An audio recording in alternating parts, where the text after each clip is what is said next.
Assalamualaikum warahmatullahi wabarakatuh. Perkenalkan, nama saya Aditya Awaludin dengan NIM 21044111754. Di sini saya akan menjawab soal ujian UTS dari mata kuliah Data Mining yang dibawakan oleh Ibu BC Helmi yang terhormat. Adapun soal pertama yaitu deskripsikan mengenai definisi dan konsep dari data mining dan berikan contoh data mining. Adapun definisi data mining secara sederhana adalah istilah yang digunakan untuk menjelaskan proses pencarian atau pengembangan knowledge dari data yang sangat besar. Adapun konsep data mining, yaitu data mining adalah sebuah proses pencarian secara otomatis informasi yang berguna dalam tempat penyimpanan data berukuran besar.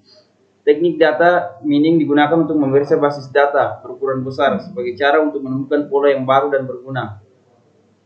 Adapun contoh data mining pada bidang olahraga, Piala Dunia 2022. Pada pertandingan Piala Dunia 2022 antara Brasil melawan Belanda pada tanggal 21 Februari 2022 di Stadion Maracana, Brasil.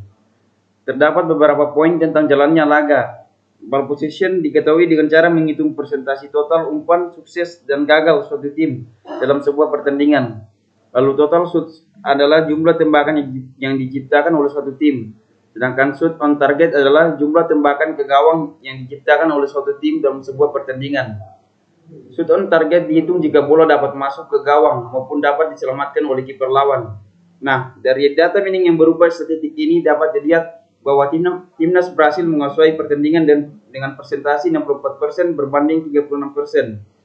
Meskipun secara keefektifan serangan timnas Belanda lebih efektif dengan menciptakan 5 shoot on target dari 8 tembakan dibandingkan timnas Brasil dengan hanya menciptakan 4 shoot on target dari 15 tembakan.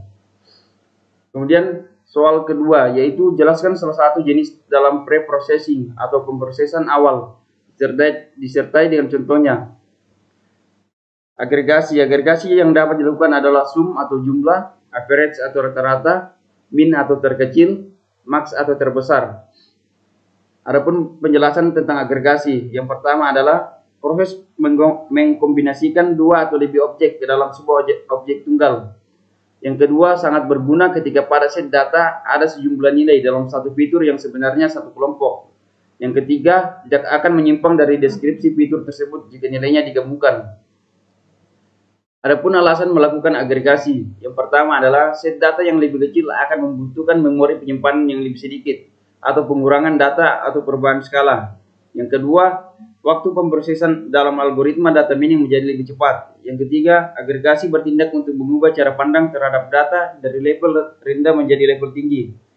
Dan yang keempat, perilaku pengelompokan objek atau atribut seringkali lebih stabil daripada objek individu itu sendiri, atau lebih sedikit variasinya. Adapun contoh agregasi, pada tabel 1 set data transaksi pembelian oleh pelanggan sebelum diagregasi, seperti pada tabel di bawah ini. Kemudian tabel 2 set data transaksi pembelian oleh pelanggan setelah diagregasi, seperti pada tabel di bawah.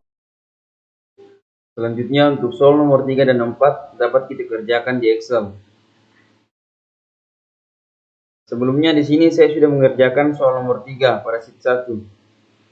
Langkah pertama yaitu kita hitung nilai rata-rata pada vektor 1 dengan rumus sama dengan average dalam kurung nilai n dengan cara ngeblok pada fitur 1, kemudian tekan enter. Begitu juga dengan fitur 2 dan 3, lakukan dengan hal yang sama. Selanjutnya kedua, menghitung nilai persamaan 1 dengan rumus sama dengan nilai n kurang rata-rata pangkat 2. Lalu kita blok pada nilai n, nilai persamaan 1. Lalu kita klik enter. Selanjutnya kita gunakan rumus persamaan 2 untuk mencari nilai persamaan 2 dengan rumus sama dengan dalam kurung 1/3 kali sum dalam kurung nilai n. Selanjutnya kita hitung nilai variansnya dengan cara mengetikkan rumus sama dengan SQRT dalam kurung nilai n. Lakukan juga hal yang sama pada vektor 2 dan 3. Selanjutnya kita hitung hasil normalisasi dari setiap fitur yang ada dengan cara rumusnya yaitu sama dengan dalam kurung nilai N kurang rata-rata per variance, nilai variance-nya. Lalu blok ke bawah, lalu klik enter. Lakukan juga hal yang sama pada fitur 2 dan 3. Selanjutnya untuk mencari pendekatan jangkauan 01, pertama-tama kita mencari nilai min-nya terlebih dahulu dengan rumus sama dengan min dalam kurung nilai N bagi, kemudian blok ke bawah, kemudian enter. Lalu kemudian mencari nilai max-nya dengan rumus sama dengan max dalam kurung nilai N, kemudian bagi, kemudian blok ke bawah, lalu enter. Selanjutnya untuk mencari jangkauan 01 kita gunakan rumus sama dengan dalam kurung nilai N kurang min per dalam kurung max kurang min, kemudian blok ke bawah, lalu enter.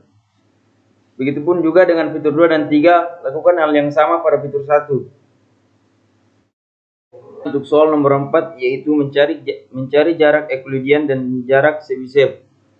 Sebelumnya di sini saya sudah mengerjakan soal nomor 4 dengan langkah pertama, yaitu di sini saya akan mencari jarak Euclidean terlebih dahulu dengan cara mengetikkan pada P1 dengan rumus sama dengan SQRT buka kurung ABS dalam kurung nilai P1X kurang nilai P1X pangkat 2 tambah ABS dalam kurung P1Y kurang P1Y pangkat 2 tambah ABS dalam kurung P1Z kurang P1Z pangkat 2 balas kurung.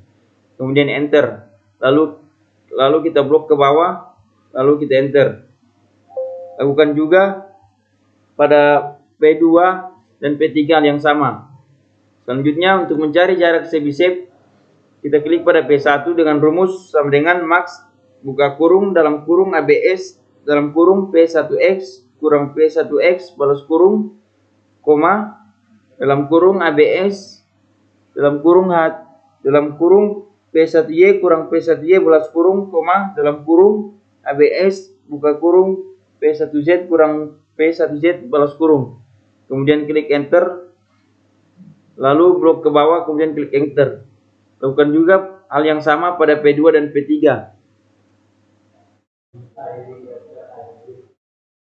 Itulah tadi jawaban saya tentang soal UTS data mining. Sekian dari saya. Apabila ada tutur kata yang kurang berkenan di hati, mohon dimaafkan. Terima kasih.